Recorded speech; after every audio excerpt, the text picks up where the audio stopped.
Ова се настаните на денот.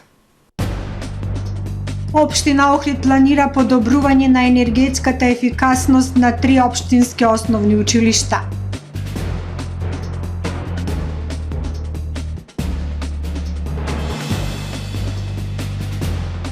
Зголемен бројот на пациенти на детското оделение во Струга.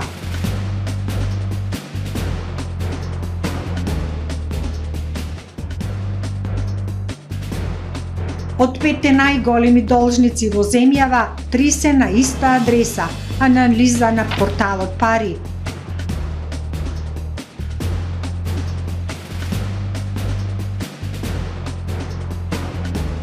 Визер ги редуцира летовите од аеродромите во Македонија.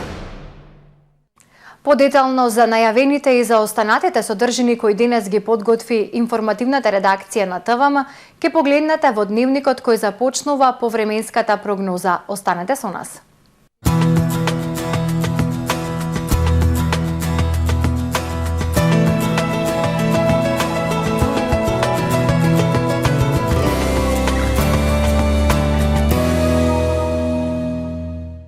Во Охрид денес во првата половина од денот времето облачно со врнежи од дожд и снег, ветровито студено со максимална дневна температура од само 2 степени Целзиусови. Во попладневните часови врнежите постепено ќе престануваат и до крајот на денот ќе биде облачно, ветровито и студено со дополнителен пат на температурите. Во текот на ноќта кон сабота ведро и студено. Во сабота на северозападна, западна и централна Европа стабилно време со зголемена облачност. Истовремено над источна Европа циклонска активност која што во североисточна, источна и југоисточна Европа ќе донесе нестабилно време со врнежи од снег и дополнителен пат на температурите.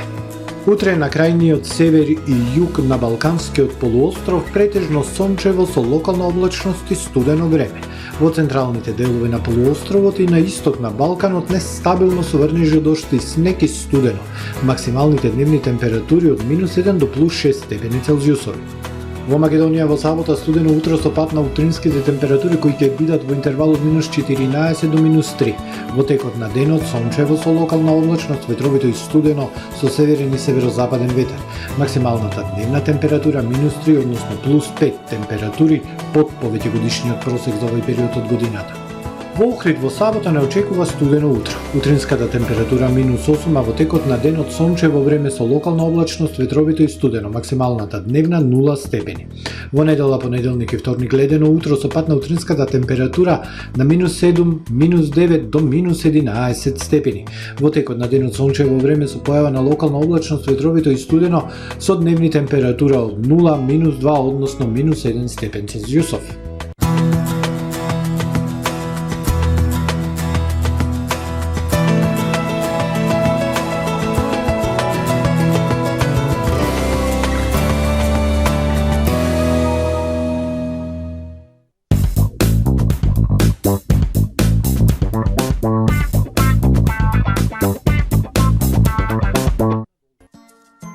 Атва Хоум Центар на нова локација.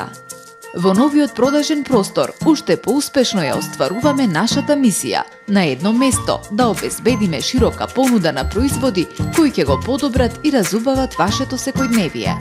Уредете го вашиот дом, деловен простор или градина без да го оптоварите домашниот буџет. Купувајте по најпристапни цени и со постојани промотивни акции. Во нашиот салон ќе ги пронајдете најубавите и најкреативни подароци за секоја пригода. Атва Хоум Центар. 10 дена големи заштеди во Комодита Хоум. Стотици квалитетни производи со најекономични цени. Најголем избор за вашиот дом. Побрзајте и заштедете повеќе. Понудата завршува на 31 јануари. Открите ги најдобрите сезонски понуди и попусти при посетата на нашите продавници низ цела Македонија. Јавете се бесплатно на бројот 0800 10 5 10 или купувајте брзо и лесно на comoditahome.mk со бесплатна достава до вашата адреса. Комодита Хоум. Чувствувате се удобно. Кам, маркет број 1. Потврдено. Јогурт пробиотик 1 литар 42 денари. Скуша 1 килограм 125 денари. Бело вино Совиньон Блан 750 милилитри 259 денари. Детергент 7 кг 589 денари. Кам, купувај мудро. Добре дојдовте во светот на Кармен Бау Центар. Во беспрекорно уреден продажен простор, купувањето во еден Бау Центар никогаш не било попријатно. Покрај стандардниот избор на фасадните системи Кнауф и Бекамент, ви нудиме богат избор на професионален алат на реномираните производители Bosch и Divol. Со гордост ви го представуваме нашиот шоурум Мараци, со најголем избор на плочки од Мараци и санитарија од светски познатите брендови Грое, Колпасан, Идеал Стандард, Рока, Унитас. На располагање ви е нашиот архитект, кој ќе ви помогне во осмислување на вашиот проект. Располагаме со најбогатата палета на ламинат во државава. Одберете од 100 различни дизајни на Свис Кроно. Кармен Бау Центар на улица Железничка.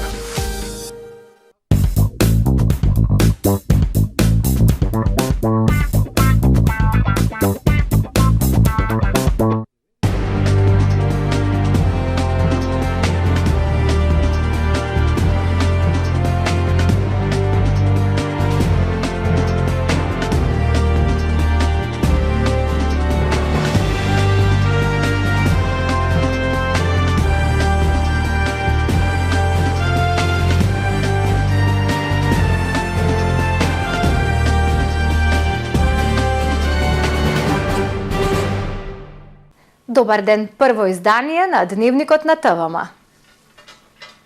Општина Охрид планира подобрување на енергетската ефикасност на 3 основни училишта.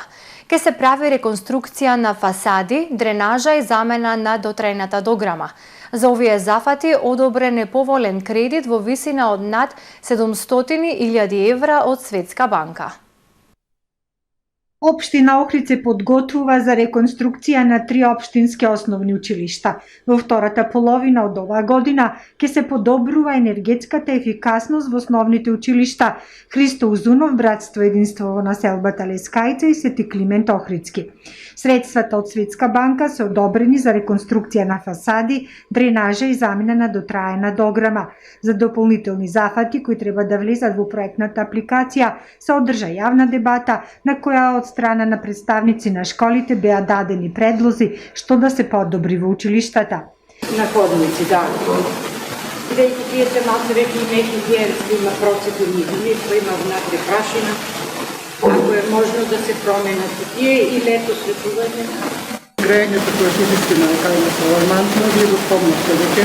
Станува збор за проектна апликација која е усвоена од општина Охрид од минатиот состав на градскиот совет, информира Димитар Спасевски од локалната самоуправа. Од 5 поднесени апликации одобрени се средства за 3 проекти во висина од 750.000 евра за општина Охрид. 80% од средствата ќе се обезбедат како кредит од Светска банка. Значи, тие средства ги обезбедува државата, Република Македонија, а потоа на општините им ги отстапува по многу поволни каматни стапки, 3 години грејс период, 7 до 12 години исплата, плюс се добива 20% грант за потребите на образовните институции. Стручни тимови од Светска банка заедно со одборот на корисници ќе ги разгледаат предлозите за потребите на 3 основни училишта и ќе се одлучи дали ќе бидат прифатени во проектните апликации. Градежните зафати ќе се реализираат по завршување на учебната година. Поради обилните снежни врнежи, оперативните екипи на јавното предпријатие Охридски комуналец веднаш излегоа на терен и започнаа со чистење на снегот. Се интервенира според приоритет и се делува прво на повисоките места, информираат од предпријатието. Ангажирана е расположивата соодветна механизација, се расчистува снегот и се нанесуваат абразивни средства. Во текот на денот ќе се интервенира по сообраќајниците и другите јавни површини согласно програмата за зимско одржување на територијата на општина Охрид за 2022 година. Од јавното предпријатие Охридски комуналец апелираат до граѓаните да избегнуваат движење на повисоки места доколку тоа не е неопходно за да не дојде до несакани последици. Се грижиме за безбедноста на сите жители на градот и за безбедно одвивање на сообраќајот. Воедно апелирам граѓаните да ги почитуваат пропишаните мерки за одвивање на сообраќајот во зимски услови за уште поголема безбедност на сите, напиша градоначалникот Пецаков на Facebook. Двојно зголемен бројот на пациенти на детското оделение во Струга. Најкритично е во викенди, за празници и ноќна смена.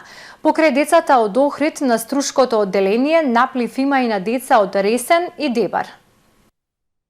Речиси двојно е зголемен бројот на пациенти на детското оделение во Струга. По затворањето на детското оделение во Охрид најкритични се изминативе 2 месеци. Огромен број деца кои имаат настинка, сезонски грип или корона се лекуваат во Струшката болница.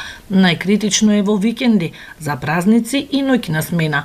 Покрај децата од Охрид на Струшкото оделение наплив има и на деца од Ресен и Дебар. 6 лекари педиатри работат на двете оделенија, детско и неонатологија, а има 18 кревети за хоспитализација. Најмалото дете кое било болно од ковид во овој регион било едномесечно бебе. Па дневно, ако земиме во рок од 24 сати, значи прва, втора и дежурна смена, па преку 120 деца. 120 прегледи, да речем, од кои секој дневно најмалку 40 минуваат преку дневна болница. Значи тие се, да речем, пациенти кои што неколку дена со ред идат во дневна болница и тука примаат терапија. Другиве се прегледи и посебно, да речем, поважни, како да речем, и потешки уствари се втората смена и ноќната смена. Со оглед на тоа што детското оделение во Охрид не работи, втора смена воопшто нема педијатар и тие деца ги издржуваме ние. Да не зборувам за викенди, за празници, тоа е страшно. Во споредба со овој период лани, поради рестриктивните мерки кои беа на сила, имаше многу помал број на заболени деца, со тоа помал број прегледи и хоспитализации. Само кај децата со влошена здравствена состојба се прави тест за да се утврди дали е ковид. Сега овој новиот мутант вирус Омикрон, колку што читаме и по светската литература и по телевизија и по актуелно, ги запаќа и младата популација, но со, да речеме, поблаги симптоми. Има деца болни, но ние како лекари во детско оделение, само воз основа на клиничка слика, не можеме тоа да го разликуваме дали е сезонски грип, ако е кај мали бебиња, дали е тоа респираторен синтицијален вирус или некоја друга аденовироза, ние ги третираме како настинки или грип. Обично доаѓаат ради покачена температура, каштица, малаксаност, што се совпаѓа со симптомите од Омикрон сојот. Ако тоа се влоши 2-3 дена, значи нормално очекуваме таа температура да се смири со течност и со антипиретик, со парацетамол. Ако се влоши таа состојба или ако се интензивира кашлицава, влошување на дишењето, тогаш мораме да ги обработиме во смисла лабораториски, да исто бриз тест да потврдиме постои или не постои тој вирус. Лекарите се загрижени. Двајца педиатри од Струшката болница за неколку години заминуваат во пензија. Покрај двајцата специјализанти кои веќе се на специјализација за пополнување на недостигот на педиатри во регионот ќе мора дополнително да се испратат уште лекари на специјализација за педиатрија. Модернизација на јавното осветлување во Дебрца. Врз основа на одлука на Советот, Општина Дебрца до Министерството за финансии поднесе апликација за добивање на подзаем во рамки на проектот за енергетска ефикасност во јавниот сектор, финансиран со заем од Меѓународната банка за обнова и развој Светска банка. Целта е финансирање на подпроектот модернизација на јавното осветлување, замена на постојните улични светилки со нови лед светилки во населените места во Општина Дебрца. Поднесената апликација е прифатена и следниот чекор е одржување на јавна дебата со заинтересирани граѓани на која ќе биде образложен подпроектот. Јавната дебата ќе се одржи на 27 јануари, четврток, во салата за седници на Советот на Општината во село Белчишта со почеток во 12 часот. На јавната дебата можат да присуствуваат заинтересирани граѓани и представници на местните заедници. Исплатата на пензиите ќе започне во вторник 26 јануари, одлучи владата на четвртата седница. Исплатата вообичаено ќе се врши во 4 групи според висината на пензијата. Владата на четвртата седница ја разгледа и усвои информацијата за исплата на пензии за месец јануари 2022 година. и го задолжи Фондот за пензиско и инвалидско осигурување да ги достави податоците за пензиите до деловните банки најдоцна до 25 јануари 2022 година. Деловните банки ќе обезбедат пензионерите да можат да располагаат со јануарските пензии преку мрежата на банкомати и во трговската мрежа од 26 јануари 2022 година, а готовинската исплата на пензии за клиентите кои не користат картички ќе се изврши во 4 групи според висината на пензијата. За пензии со висина до 11.000 денари исплатата ќе се врши на 26 јануари 2022 година среда. За пензии со висина од 11.001 денар до 14.000 денари исплатата ќе се врши на 27 јануари четврток. За пензии со висина од 14.001 денар до 18.000 денари исплатата да се изврши на 28 јануари петок. За пензии со висина над 18.001 денар исплатата да се изврши на 31 јануари 2022 година. Порталот Пари направи анализа која се однесува на најголемите должници во земјава. Она што е особено интересно е што 3 од најголемите 5 должници се на иста адреса, наведува порталот. Управата за јавни приходи редовно ја објавува листата на должници. Последната е за долгови доспеани до 30 септември минатата година и неплатени до 31 декември минатата година по основ на ДДВ, данок на добивка, персонален данок на доход, придонеси од задолжително социјално осигурување, акцизи и царини. Порталот Пари наведува кои се 5 најголеми даночни должници во државава. Глобал Итали експорт импорт од Скопје, која должи 4.750.000 евра, Национални шуми со 4.740.000 евра, Италмондо експорт импорт од Скопје со 4.540.000 евра, Унимадо експорт импорт од Скопје со 4.537.000 евра и Националната установа Центар за култура Илјо Антески Смок од Тетово со 3.400.000 евра според Управата за јавни приходи на Македонија. Пребарувањата по податоците од Централниот регистар покажуваат дека компанијата Глобал Итали експорт импорт од Скопје, која има најголем даночен долг од 4.750.000 евра, компанијата Италмондо експорт импорт која должи на државата 4.540.000 евра и фирмата Унима со долг од 4.537.000 евра имаат иста адреса. Наум Наумовски Борче, број 87, локал 9А. Но трите компании најверојатно за една недела ќе престанат да постојат, а со тоа државата ќе се прости од речиси 14 милиони евра, пишува порталот Пари.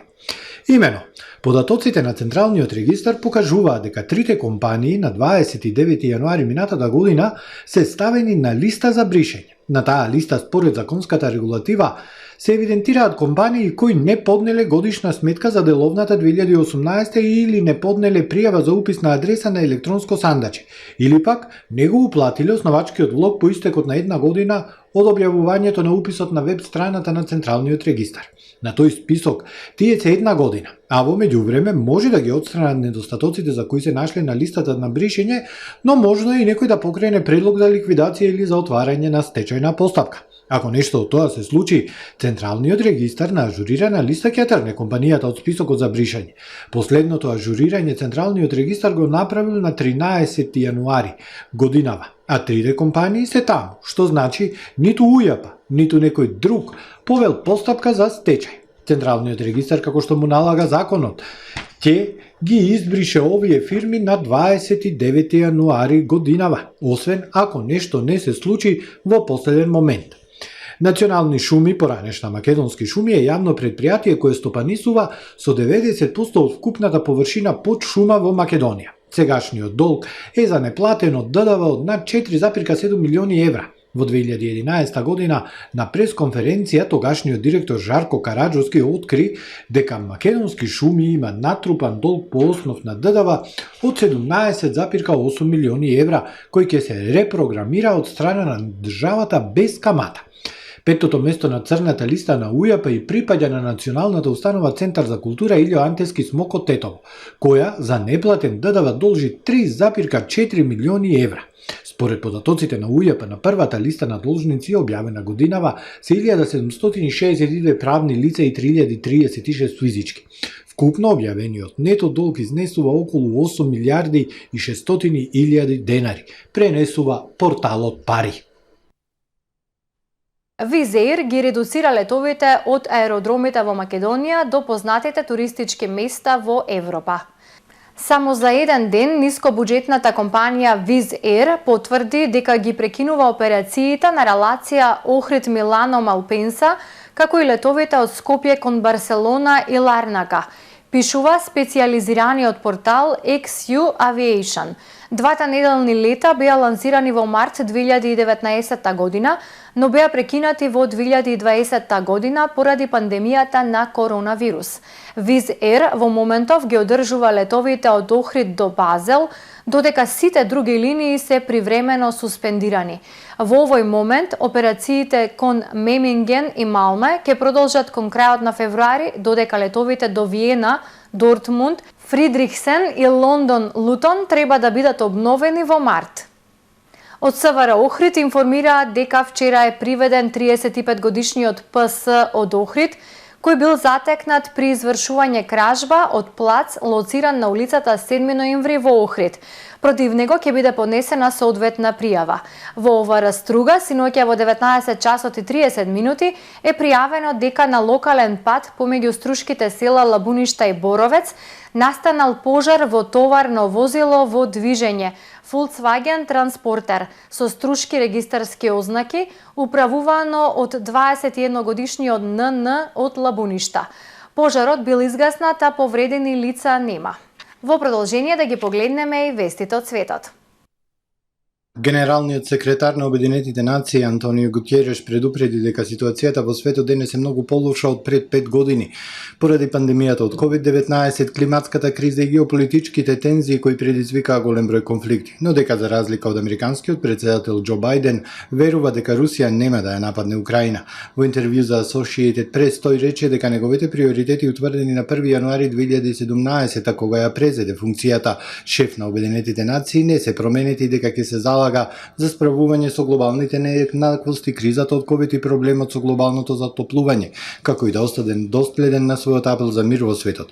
Гутереш рече дека пред да стане генерален секретар на Обединетите нации ја замислувал функцијата како градител на мостови и честен посредник за да помогне во наоѓањето решенија од корист на сите вклучени страни. Советот за безбедност на Обединетите нации кој има овластување да ги одржува меѓународниот мир и безбедност, но и да воведува санкции е поделен, особено неговите 5 постојани членки со право на вето.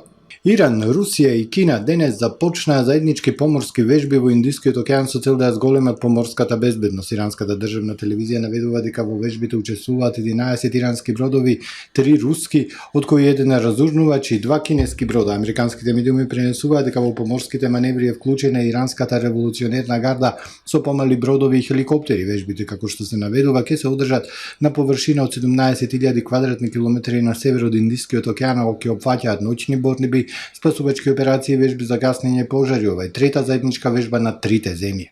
Експлозија во руралниот западен регион на Гана денес срамни со земја стотици згради и загинаа непознат број жители кога камион кој превезувал експлозиви во рудник за злато се судрил со мотоцикл. Видеата, чија автентичност не е потврдена, го покажуваат местото на експлозијата каде зградите се сведени на купишта дрво, тули и искривен метал.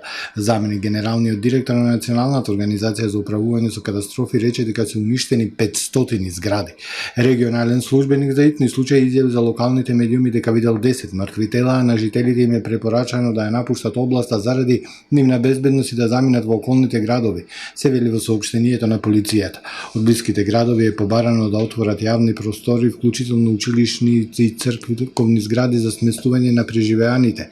Инцидентот се случил на 140 км од рудникот, а претседателот на Гана Нана Акуфо-Адо на Твитер објави дека е информиран за инцидентот и потврди дека има мртви. Обвинителството во Минхен истражува 42 случаи на недолично однесување на првите луѓе на германската католичка црква во врска со новиот извештај за злоупотреба во надбискупијата Минхен и Фрисинг.